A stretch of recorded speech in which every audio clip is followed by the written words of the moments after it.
Hello everyone.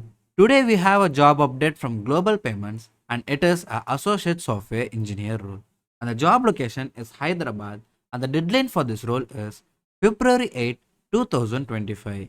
Now, let's see the minimum qualification required for this role.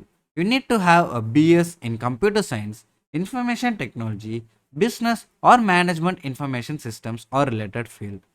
For this role, no experience is required, but typically, you should have a basic knowledge and the use of one or more languages or technologies that are two or more modern programming languages, experience working with various APIs, external services, experience with both relational and NoSQL database.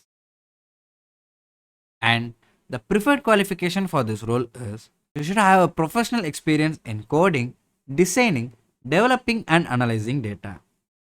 We will provide you the apply link in the description. And if you found this video helpful, hit the like button, subscribe, and share it to your friends.